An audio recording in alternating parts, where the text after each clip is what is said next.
Hello students, welcome back to Prepon. आप सब जानते हैं 1950 में हमारा संविधान लागू हुआ, लेकिन ऐसी क्या वजह बनी कि एक साल के अंदर ही उसके अंदर पहला संशोधन करना पड़ गया। क्या वजह थी, क्या वो वजह बनी? इसकी वजह बनी सुप्रीम कोर्ट का ऐसा महत्वपूर्ण जजमेंट जो न कि संविधान में संशोधन की वजह बना, साथ साथ भारत में सामाजिक न्याय के आधार को तय करने में भी उसने बहुत इम्पोर्टेंट रोल प्ले किया। हम बात कर रहे हैं चंपकम दोराई-राजन केस 1951 की। चंपकम दोराई-राजन एक महिला जो कि डॉक्टर बनना चाहती थी, और उधर मद्रास गवर्नमेंट ने 1948 में एक ऐसा ऑर्डर पास किया जिसके अनुसार एजुकेशन इंस्टीट्यूशंस में जो सीटें हैं वो कास्ट के आधार पर, रिलीजन के आधार पर निर्धारित कर दी जाएंगी। जब उन्होंने ऑर्डर देखा तो उनको लगा इस ऑर्डर को अगर यदि फॉलो किया जाएगा तो उनका तो कहीं चांस बनता ही नहीं है। उन्होंने इस ऑर्डर को मद्रास हाई कोर्ट में चैलेंज कर दिया।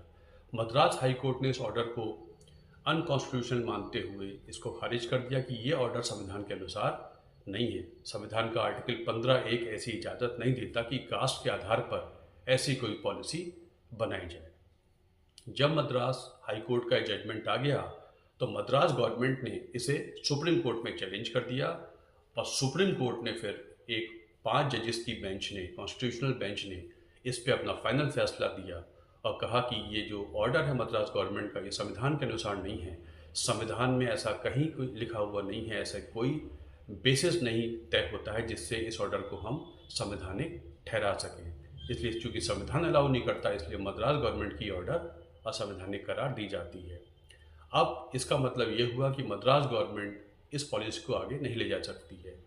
इसी को फिर काउंटर करने के लिए संविधान में पहला संशोधन करना पड़ गया, और 1951 में फिर वो संशोधन होता है जब आर्टिकल 15 में चौथा क्लॉज जोड़ा गया। आर्टिकल 15 में पहले 3 ही क्लॉज हुआ करते थे।